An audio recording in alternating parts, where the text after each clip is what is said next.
Welcome to Drunk Quiztory. This is the remnants of last night, in which I filmed a video.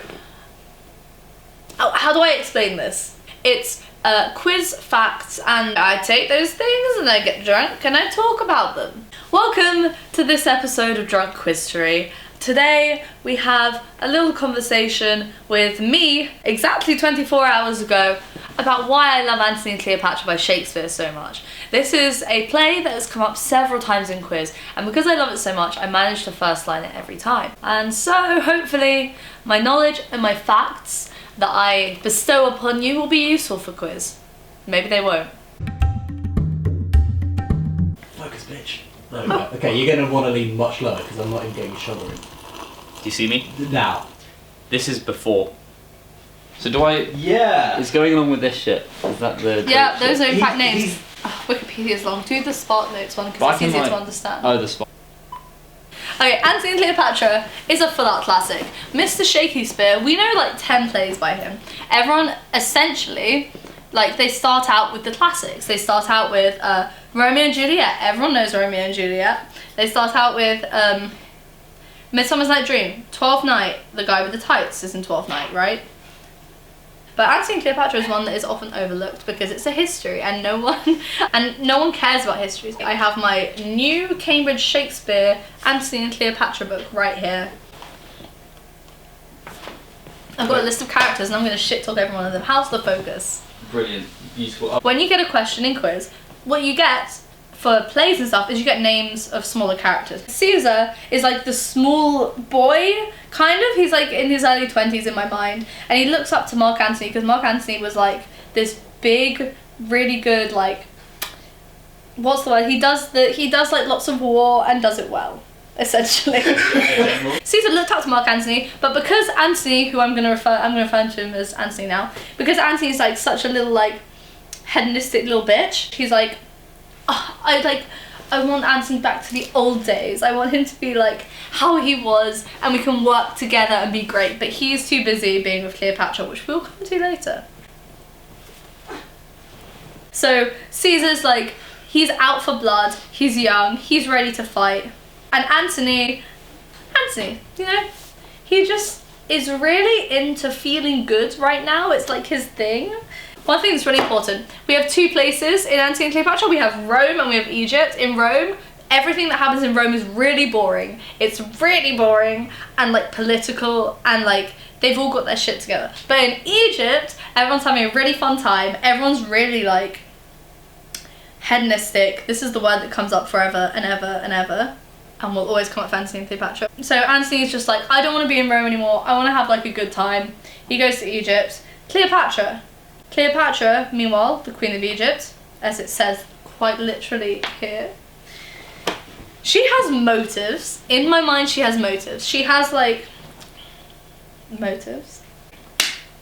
Here's what's really important and actually really interesting. If you watch Antony and Cleopatra, this is some analysis I've done myself. But it's the same as, like, the Camila Cabello, Shawn Mendes thing, where they weren't together, but they were playing it up. Aren't they still together-ish, though? They were never together. It's so fake. It's not real. But then he denied it. He was like, yeah, it's real. Yeah, but they'll do that because it's the media. I support their love. You need to keep an eye on where your slaves are within the play because you learn about who sees what, and the whole point of the play is like a celebrity thing.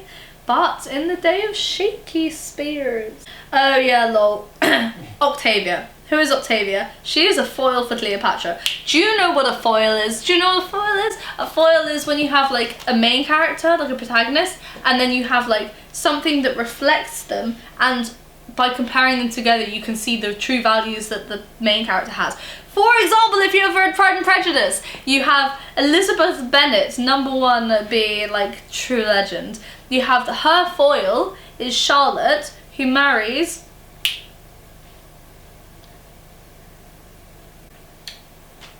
Mr. Collins.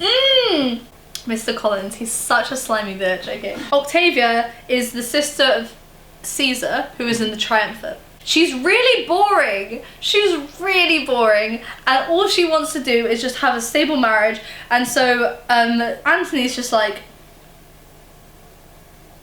fine, I'll do it. I'll do it to make my relationship with Caesar better, and then they marry, and it's great.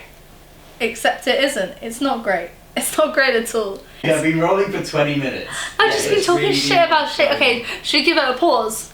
This is very important that Antony and Cleopatra gets a spicy moment from Jazz Sphinx.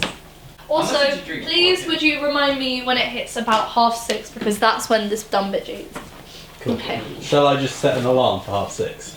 Sounds good. Otherwise, it's just going to go out like we're going to be completely annihilated by that. And I have a feeling. See you later, alligator. In a while, crocodile.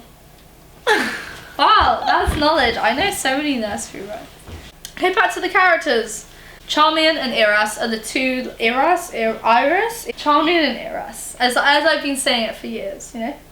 They're like the two main bitches, like, for Cleopatra. Okay, Right. Antony and Cleopatra.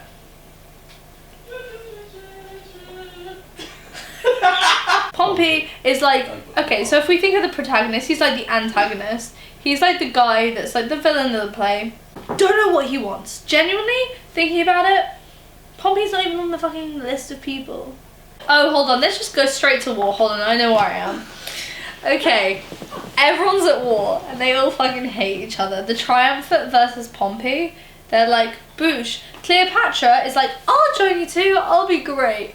But the thing is Cleopatra, although she is a feminist icon, she is only good at certain things, and she's out at war and she's like, we're gonna turn around and we're gonna go back because I don't want to be at war. Oh, I don't know why drinking makes you seem like an idiot. Nonsense. And Antony's like, oh, I must follow Cleopatra. Enobarbus. Ooh, Yeah, Enobarbus. Wait, no, Enobarbus, doesn't he stab himself? Yeah, he does himself in. Oh shit, I fucked up. Okay, let me just go straight to the death. It doesn't really matter what happens in Antony and Cleopatra. It doesn't matter. Antony's like, ugh, Cleopatra told me she's dead.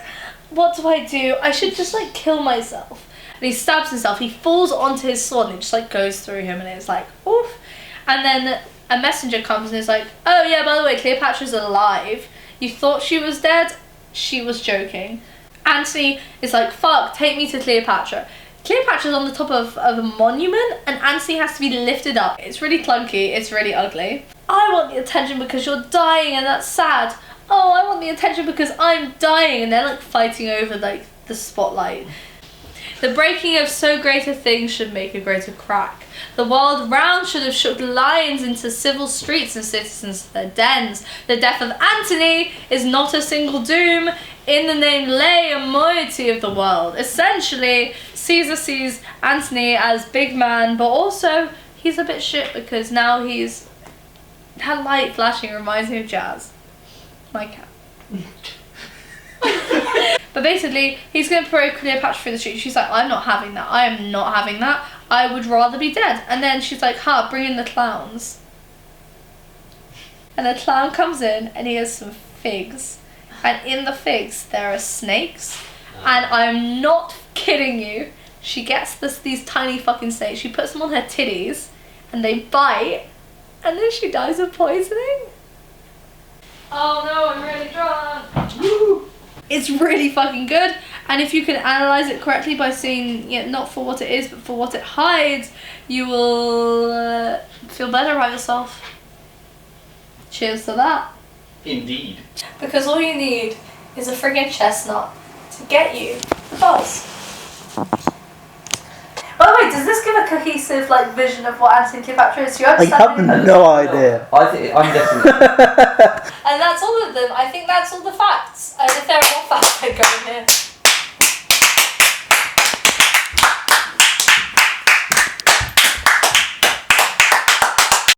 If you like this video, please give it a thumbs up. In the description, let us know what you want to learn about.